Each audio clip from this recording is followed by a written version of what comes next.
जब हम उन स्थानों के बारे में सोचते हैं जहां जीवन मिल सकता है, तो हम आमतौर पर तारे के चारों ओर स्थित गोल्डीलॉक्स जोन के बारे में सोचते हैं, जहां पानी अपने प्राकृतिक रूप में तरल हो सकता है।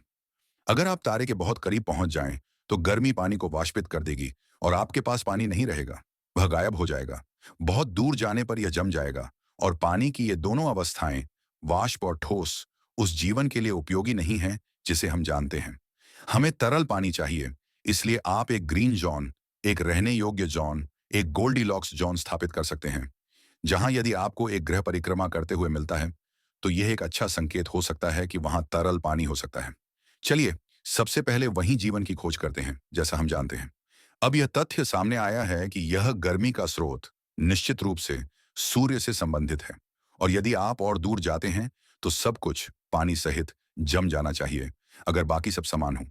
लेकिन यूरोपा, जो बृहस्पति का एक चंद्रमा है और गोल्डीलॉक्स जोन के बहुत बाहर स्थित है, वह सूर्य से जुड़ी ऊर्जा स्रोतों से नहीं, बल्कि बृहस्पति के ज्वारीय बलों से गर्म रहता है। तो बृहस्पति और उसके आसपास के चंद्रमा वास्तव में यूरोपा में ऊर्जा पंप कर रहे हैं। और यह कैसे होता है? जब यूरोपा बृहस्पति की परिक्रमा करता है, तो इसका आकार बदलता है। यह पृथ्वी पर ज्वार के उठने और गिरने से बहुत अलग नहीं है। पृथ्वी के जल प्रणाली का आकार चंद्रमा के ज्वारीय बलों का जवाब दे रहा है। जब आप यह किसी ठोस वस्तु के साथ करते हैं, तो वह ठोस वस्तु तनाव में रहती है, और इसका परिणाम यह होता है कि आप उस वस्तु में ऊर्जा पंप कर रहे होते हैं। ये बिल्कुल वैसा ही है जैसे आप किसी को कहते हैं जो इंडोर रैकेट खेलो, जैसे रैकेट बॉल या स्क्वैश से परिचित हो। चलो, खेल शुरू करने से पहले गेंद को गर्म कर लेते हैं। आप वास्तव में गेंद को गर्म कर रहे होते हैं। कैसे? जब भी आप उसे मारते हैं, आप उसे विकृत कर रहे होते हैं, और गेंद की लचीलापन उसे वापस उसके आकार में ले आता है। और हर बार जब आप उसे मारते हैं, तो आप गेंद में ऊर्जा पंप कर रहे होते हैं। यह उस प्रक्रिया से बिल्कुल अलग नहीं है जो बृहस्पति के चारों ओर कक्षा में हो रही है। इस प्रकार आपके पास ये बर्फीली दुनिया है, यूरोपा, जो अपनी सतह पर पूरी तरह से जमी हुई है। लेकिन जब आप सतह को देखते हैं, तो वहां बर्फ में दरारें हैं।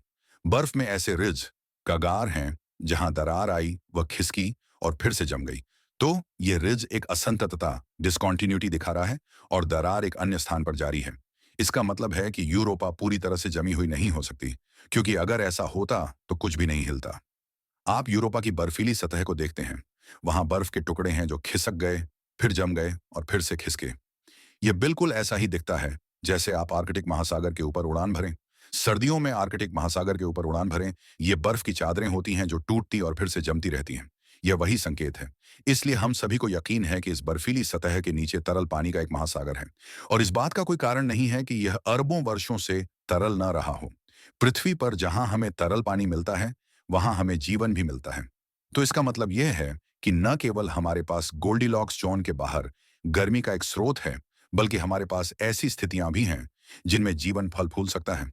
और यह जानना कि यह संभव है, इसने उस जाल को पूरी तरह से विस्तृत कर दिया है जिसे हम ब्रह्मांड में जीवन की खोज में फैला रहे हैं।